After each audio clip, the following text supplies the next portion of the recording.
Some of Our Thoughts. Hey everybody, it's Sarah. And Carter. And this is Some of Our Thoughts. Episode 3? Episode 3! We made it to episode 3. We still here. We out here. So today we are talking about one of the Italian Staples. It was like the word. It's on the tip of my tongue. It's the staple of Naples. The staple of Naples. Hey!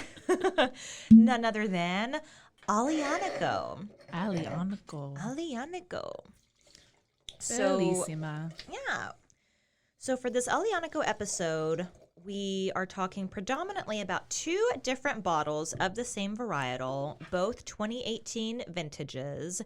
And what we brought with us today is the 2018 Aglianico from Paraso's Vineyard and Winery, which is from Texas. The great state. The greatest state.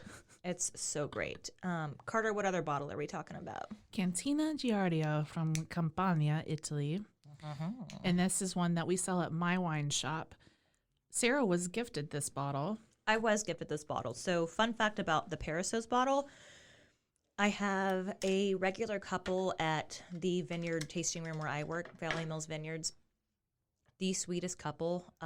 Ever since I started working there, they just, in a sense, adopted me. They're so sweet. I did the flowers for their birthday party a couple years ago, and they always gift me a bottle for either my birthday or Christmas, or honestly, sometimes when they're just in the area. So Paraso's Vineyard and Winery is in Burnet, Texas, which is really close to Fredericksburg, which if you're unfamiliar with that, it's Texas wine country, essentially. Beautiful. So I've tried the 2017 vintage last year. Amazing. And that was actually the first time I had that varietal, Aglianico, and I was like, oh, snap. What is this? It's amazing. I can't say it's a very common one you would find in the grocery store or liquor store. Not that I found anyway. But yeah, the couple gifted me this other bottle for my birthday this year, which was back in January, and I texted Carter and I was like, podcast. Yeah. And then she found, like she was saying, she found her bottle at her job. Yeah, we have, there's 2 actually really great ones. And the Fattoria La Riviolta is the more common, less expensive one. And then the one that we brought today is kind of the bougier one. It's a higher price point, about $70 retail. And it's amazing how different they are. Yeah, and they're the same year, same vintage. Same year. Very different processes that they're made. And thankfully, we were able to find a lot of information.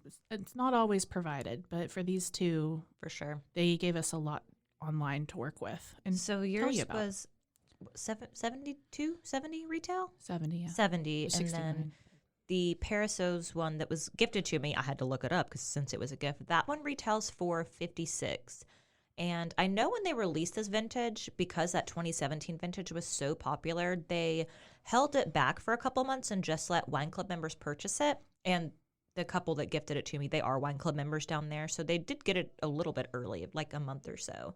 So it felt extra special for me to get this bottle. I'm the type of person that good wine is meant to be shared with good friends.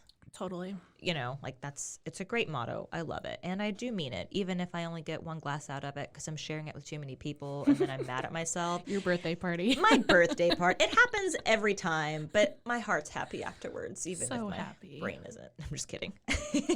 So the 2018 Aglianico from Paraso's, you can buy this at their estate winery, or you can purchase it on their website. As far as I know, they don't sell in any grocery stores, at least not in my area.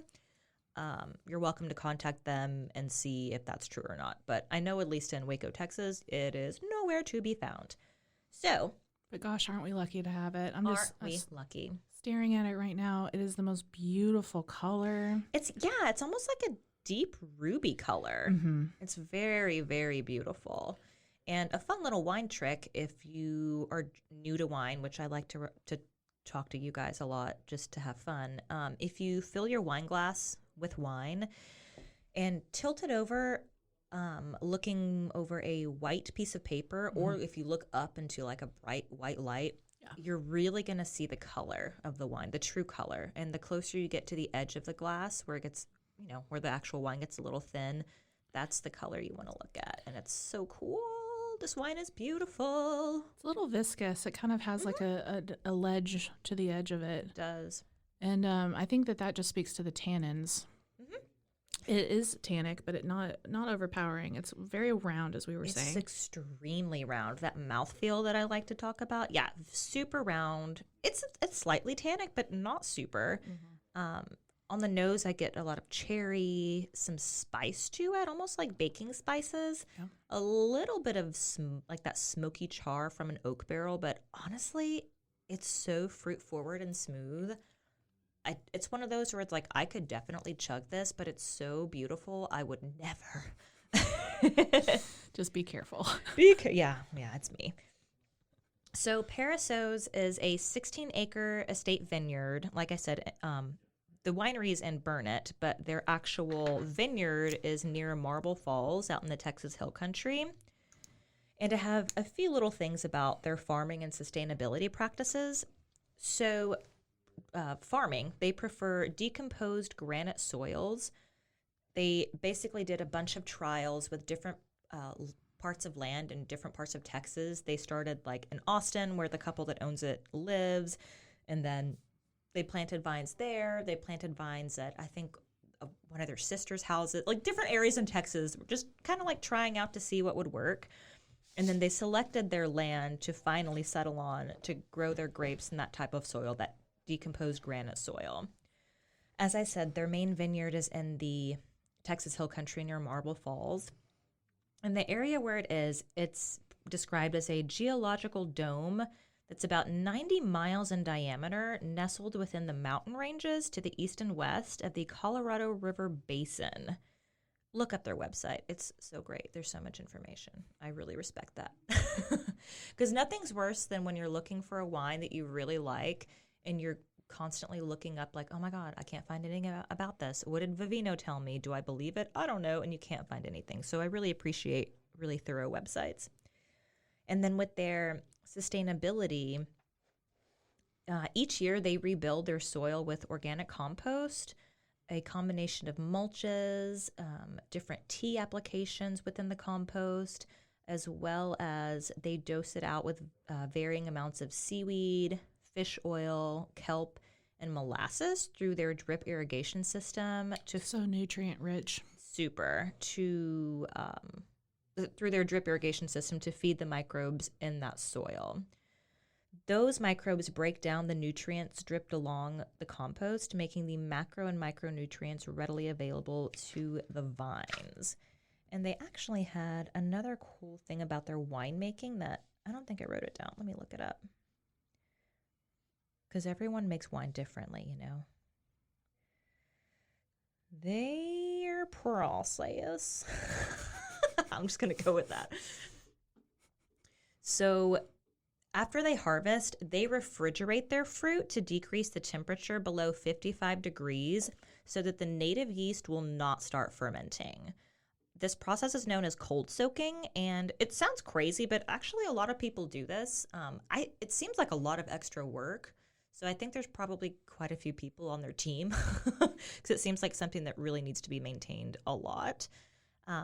With refrigeration, they maintain the control of the fermentation temperatures, which influences how long the grapes will ferment on the skins. And it says that they strive for a longer and cooler fermentation, which allows for greater extraction of delicate flavors and aromas from the grapes prior to pressing. And honestly, like, they nailed it. It's such a delicate wine, and it's so beautiful. And then after fermentation and pressing, they age, of course, their white wines in stainless tanks and blah-de-blah. And then they do their red wines in French or American oak barrels. But, yeah, the cold soaking is a very interesting process that I say it's common. You don't really see it a lot in Texas, to be quite honest, but it's out there. What about your wine? Oh, also, I'll say Parassos, because you're probably like, what the fuck is she saying right now?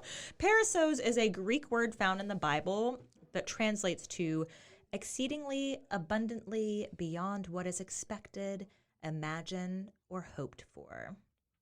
Bellissima. Bellissima. Gestures in Italian. Can I tell a quick little joke? Please. Always. I'm so sorry to interrupt, but Sarah, I'm not that's because you're why going to we're laugh. here. Okay, this is true. We're having a conversation. It's cool. The other day at my work, this poor man comes in. It's like, hey, I'm just here to get a bottle for my girlfriend. It's called Chef's Kiss. And we all look at each other and we're like, no, he didn't. I'm sorry, what was that? Like, can you describe it for us? And did he just go? No. He thought it was literally called Chef's Kiss. And we were like, okay, but describe it to us. And he was describing our ruby port, our Texas ruby, which is essentially a ruby port that's been aged in whiskey barrels. That's what she wanted. But she was saying, babe, oh my God, can you get this for me? It's Chef's Kiss. And he was like, do y'all have Chef's Kiss? And one of the girls, Maddie, she literally, shout out Maddie, she like had to run to the back because she could not hold it together. And then, so of course it's like, hey, so I think what happened here, I had to like walk him through it. Like, babe, she's describing that as like, mwah, Chef's Kiss. And he got so embarrassed. And even yesterday we were like, oh, he's never coming back here. That's really cute. It was really cute. But okay, that was my little tidbit. As in the real world. Well, and as we say in Texas, bless his heart. Bless his heart. Bless his heart. Oh, poor baby. Yeah. It was great, honestly. Thank you for sharing that with me, Sarah. I have not heard that story. All right, so yeah, back to Aglianico. That's amazing. Speaking of chefs and kisses. Oh. Do you have a story? No. Okay. Sarah and I always tend to do research independently on our wines and just kind of see what we come up with because we will always find different things from different resources. We have so many textbooks between the two of us just from studying for our SOM exams and just being in wine. We both have access to the wine Bible. I literally have one at work, but I have my personal copies sitting right in front of me. McNeil. Sweet Karen. Is she sweet? I don't know. I've never met her. So Karen McNeil, who is the author of the Wine Bible, describes things almost erotically. Yeah, very much and so. It's amazing. It's a moment, that's for sure. It's truly something. I'm happy to get to share her words with you this afternoon. Let's hear it. Well, so, okay, the first thing that I found was that Aglianico, as an ancient grape varietal, planted almost exclusively in southern Italy, which is what my wine is from, Campania. It is like the shin of the leg of Italy. You know how they talk about it being a boot?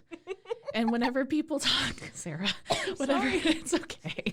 Whenever people talk about it, like Puglia is the heel, and Montepulciano, like De Abruzzo is the calf, and you have like Nebbiolo's the thigh, or I guess northern Italy is where Nebbiolo is from.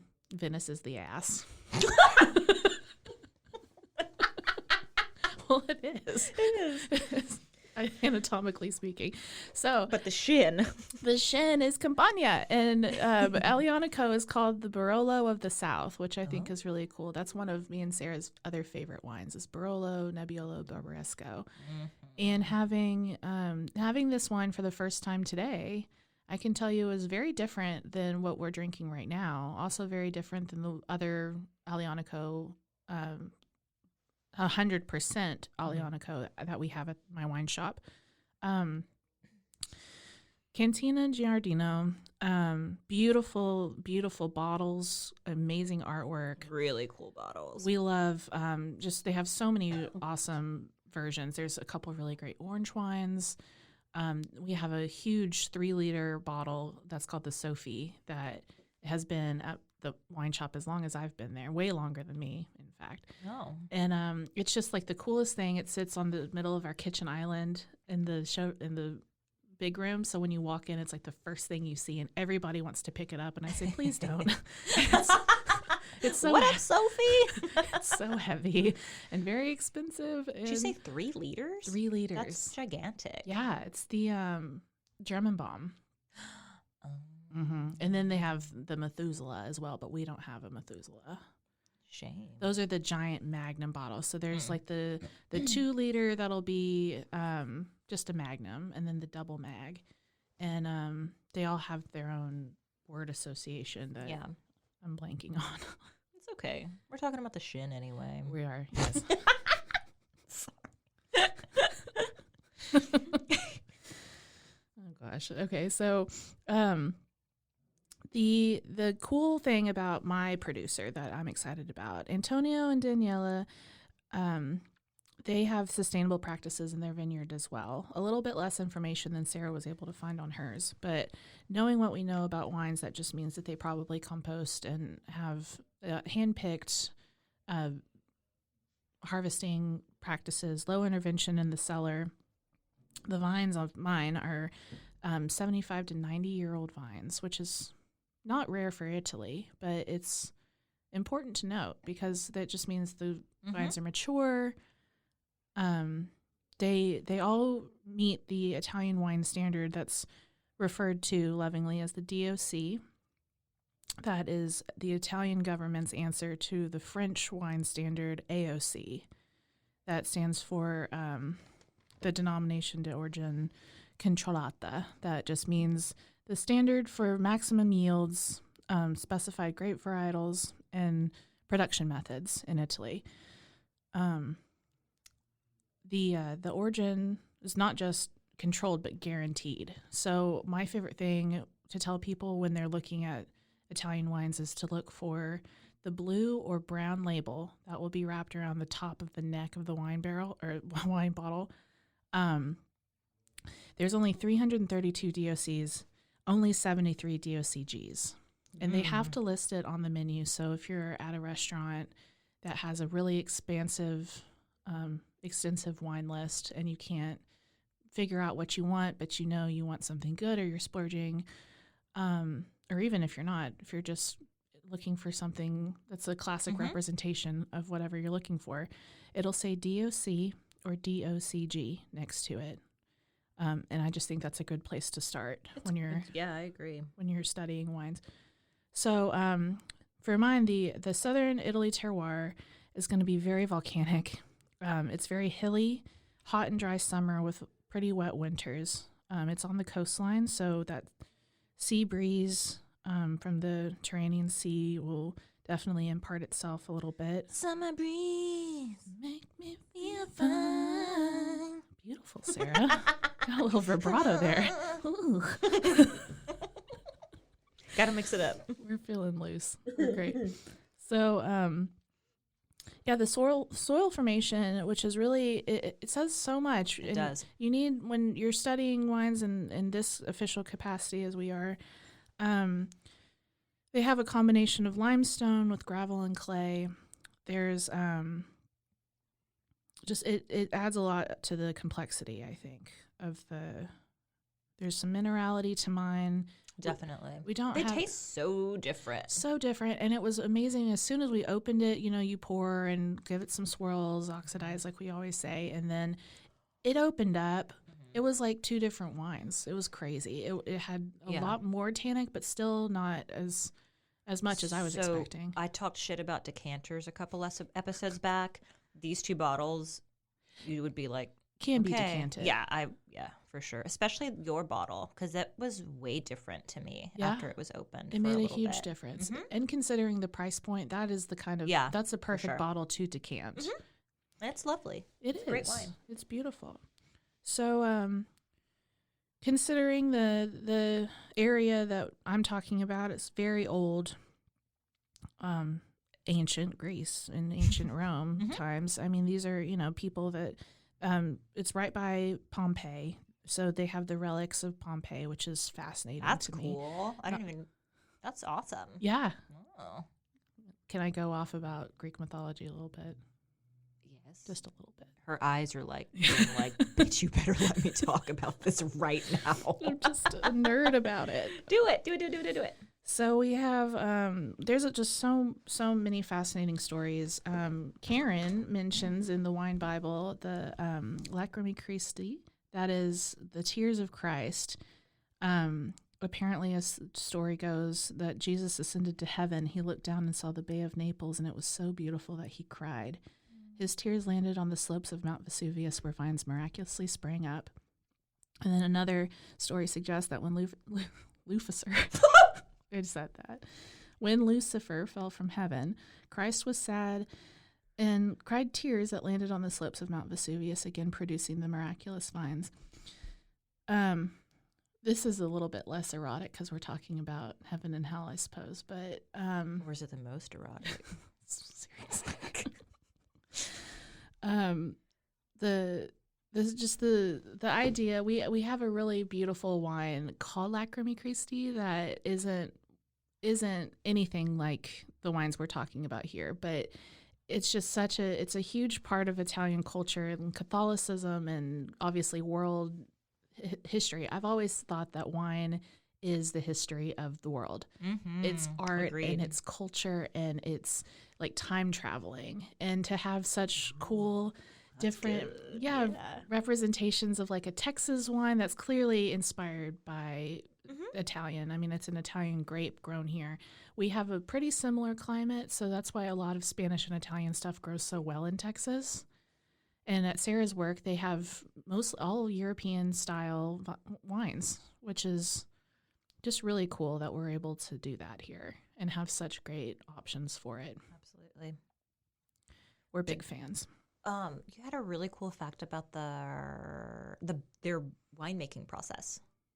Oh yeah, they de-stem, which is important to note because the stems in fermentation usually imparts a lot of spice into the wine. This has spice, but I'm thinking it gets it from the barrels. They use chestnut barrels, which is pretty unusual. She told me that, and I was like, I don't think I know what that means. Well, I didn't say barrel. I just said chestnut, and you looked at me like Lucas was on your hip, and he looked at me like, what? And Sarah was one like, eyebrow. What? Bill both gave me the eyebrow.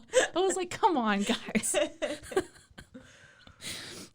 So wait, the barrel is made of chestnut wood, yeah, which is a more common tree in Italy. I'm doing the face again, guys. I'm sorry.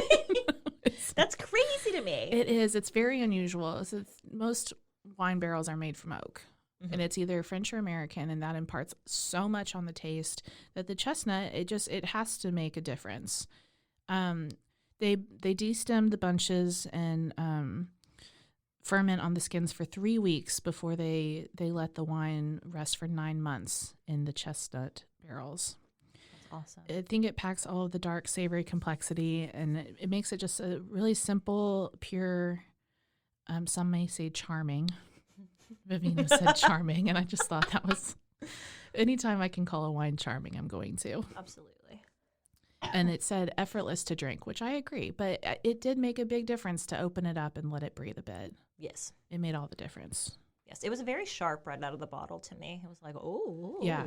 Whereas the Perisso's Aglianico, smooth. It was from the get-go. Smooth as butter. Right out of the gate. So mine is just hand-picked, no filtering, no fining, and the grapes are sourced from 16 different parcels in the area. Oh, wow. So it's a little bit more of a group effort there, but they have a lot of other beautiful wines, and they'll probably show up on our podcast again. Yeah, because that's a big shoppy wine. Yeah.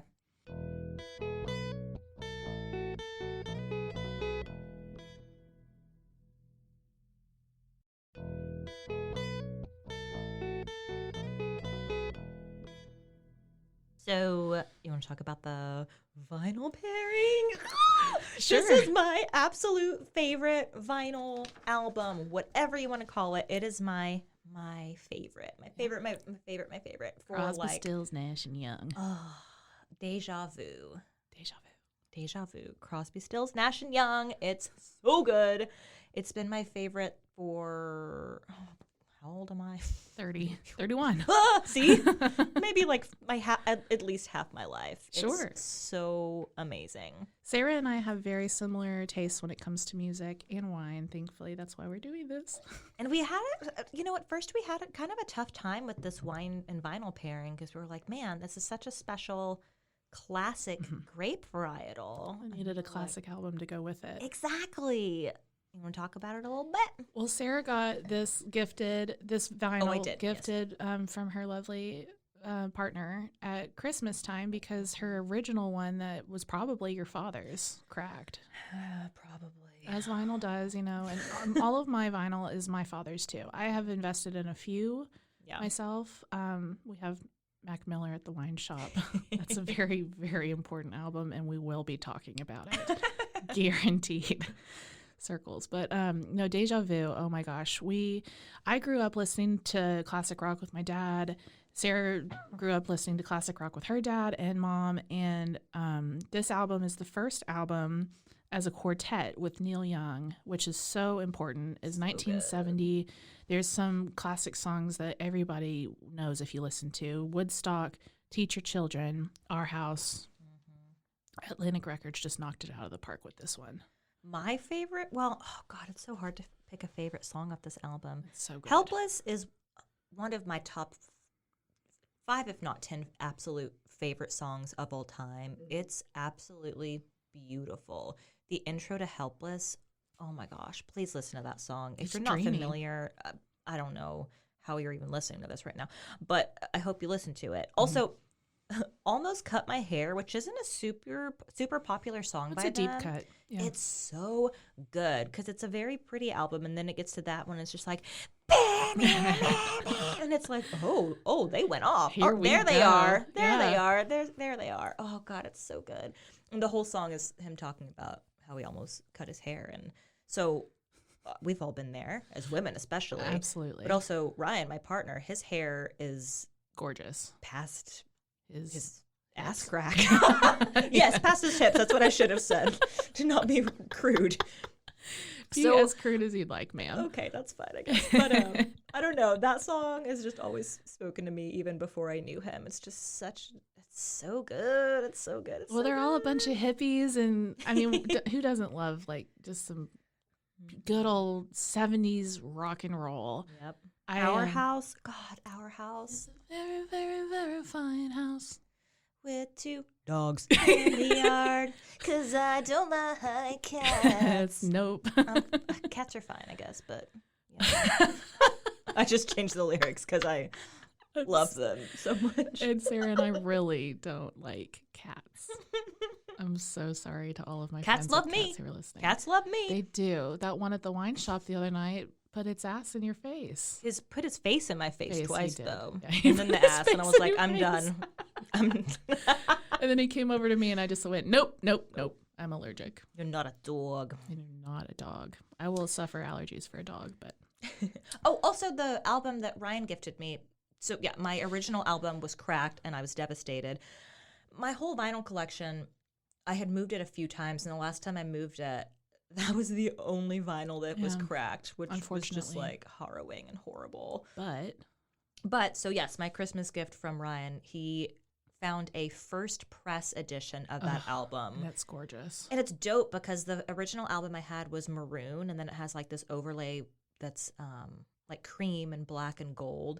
But the one he got me is totally black, and then it's gold lettering. Yes, and it looks so beautiful. We will post a photo of it on our Instagram when this episode airs. And that's an album for me where if I'm having a weird day, if I'm having a great day, if I'm having a bad day, any emotion I'm feeling, that album there, yeah, totally. It just gets me, or I get it. I don't know, one or the other. I feel it's like beautiful. Neil Young just gets life in a way that no one else does. And Amy Poehler actually, in her autobiography, Yes Please, which is one of my very favorite books of all time, she listed the pros and cons of doing mushrooms. And she said, pro, Neil Young can read your mind.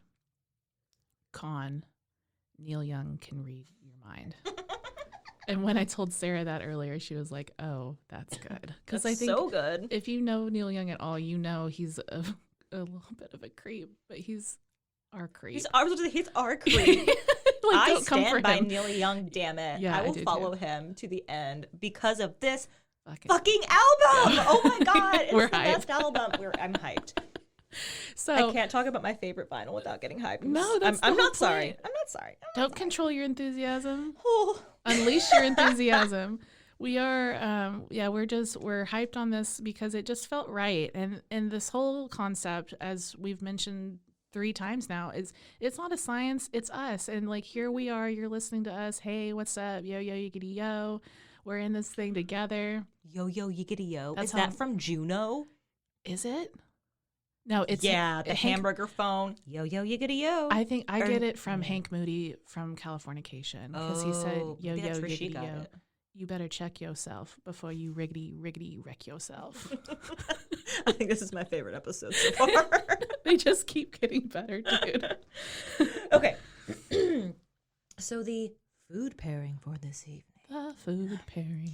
I wanted to do something kind of fun and out of the box and different. And the Aglianico varietal is a big, bold, rich red, as we've talked about. And for me, a big, bold, rich, robust, beautiful meat. Red. We need the meat. Give me the meats. And my favorite meat to to eat, to work with, to experiment with is lamb. I love lamb. We love a lamb. Sorry. I'm putting myself in timeout. No. So I have this recipe, and this lamb is made to be cooked rotisserie style. Which is hard to do. It's very hard to do. It's super cool to do if you can do it. If you don't want to do it rotisserie style, or if you honestly can't, if you don't have all the things to do it, you can always pop it in your oven and just, adjust a few things, and it's going to be delicious. So this recipe... You need it's a leg of lamb in particular. One leg of lamb, and you score it, which means you do like a little cross-hatching imprint on the actual skin of it.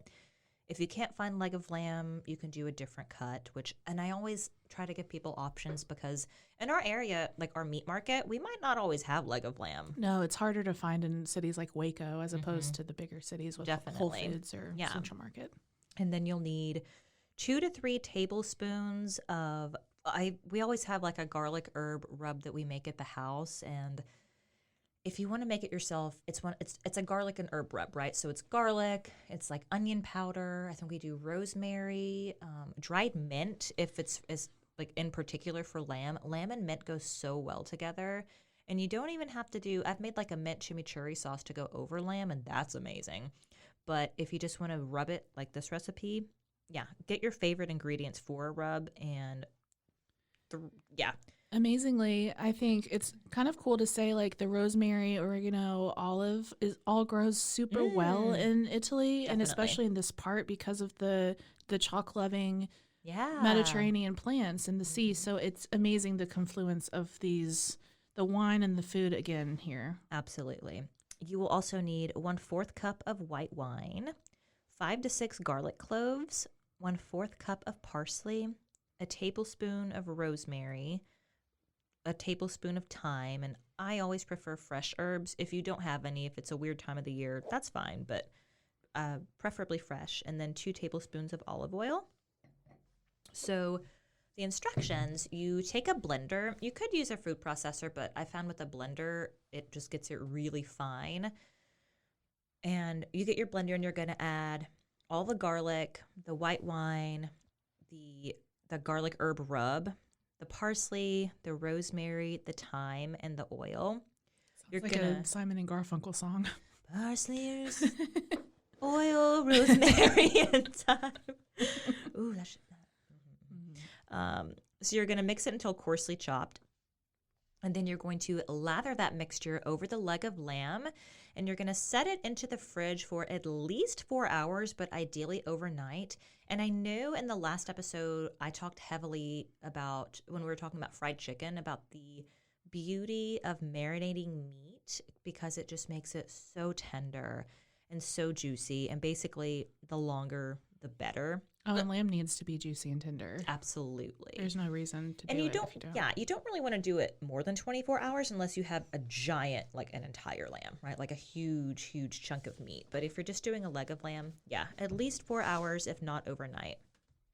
And then if you're grilling this, like I said, rotisserie style, You want to grill it to a medium-high temperature, about 325 degrees for like an indirect rotisserie cooking. Then you're going to take that leg of lamb after it's marinated, skewer it, add it to your rotisserie, and then cook over the fire for 4 to 4.5 hours. Kind of be your own judge there. But you want the internal temperature to reach 140 degrees Fahrenheit internal. So I might have mentioned this in a couple episodes before.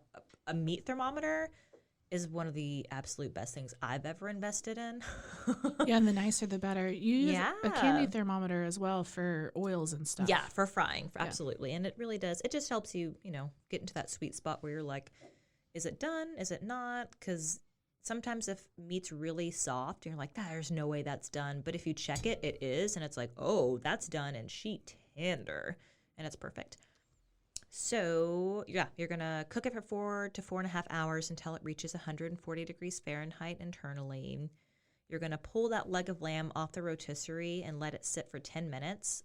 And then that's literally it. Then you just slice it and eat it. And enjoy it. And like I said, if you're not doing the whole rotisserie open fire concept thing outside grilling, you can definitely cook it in your oven. And it's hard to say what temperature. I always cook things at kind of a higher temperature so you don't have to cook it as long. But it's also, ovens are weird. Our oven is ancient at our house. So I'd be your own judge there as well. But basically, if you at least marinate it, use the same ingredients, it's going to be a really beautiful leg of lamb. And I would serve it with maybe a really nice roasted garlic mashed potato and maybe some asparagus. Seasonal veggies, maybe. And with my mashed potatoes, you can get like garlic mashed potatoes anywhere, right? Like, oh, let's whip them, make them garlic. So with my garlic mashed potatoes, I take some cloves of garlic and I actually saute them for about 5 to 6, depending on how much you're making, I guess. But I over garlic everything. I love garlic. Who doesn't? And it's good for you. I will cook it in a pan for a couple minutes till it gets really nice and golden brown. And then I usually add a little bit of balsamic at the end. Yes. So after I've boiled all the potatoes, I'm making this a very meh recipe because if you don't know how to make mashed potatoes, I guess I can do an episode on that, but that's ridiculous. So you should just be a better cook. I feel sorry for you. You don't know how to make mashed potatoes. Yeah, basically after you've boiled some potatoes in water, when you dump it into your bowl to mix everything together, I add that garlic, and then I usually do rosemary, especially if I'm having it with lamb, and then, salt and pepper. I like white pepper a lot in mashed potatoes as well. You got to throw some finishing salts on there too, Sarah. Don't forget. Me with my finishing salts. Hold on, so lovely soul. I love finishing salt so much. But yeah, make a big batch of mashed potatoes, slice that lamb on top of it. Oh, so juicy. Open up a bottle of Aglianico. Damn. Put on Dèjá Vu. And we have just given you the perfect evening. You're welcome. I know what I'm doing after this. I don't know what you guys are doing. Sarah, can I come over? Please, please, please. It's also so fun because as we record these, it's not like we just did all this today or the night before. It's like, we have our little notebook and we planned out everything. But then when we talk about it all over again, it's like, let's get transported back there. Literally. That sounds beautiful. And it really does take you someplace. That's the coolest thing about this. It's such a sensory experience. Wine is just in general anyway. Absolutely. But having the music, the food, it's, what you can see, what you can smell, what you can feel in your hands, and knowing enough about the wine now, we hope we've given you a little bit of a destination that you can think of when all this, the extinct volcanoes of Italy and the beautiful Texas hill country and just everything that goes into all of that. Yeah. So guys, as per usual, grab your favorite glass of wine, put on your favorite record. Let's have some fun. Thank you. Thank you for listening to some of our thoughts. Love you.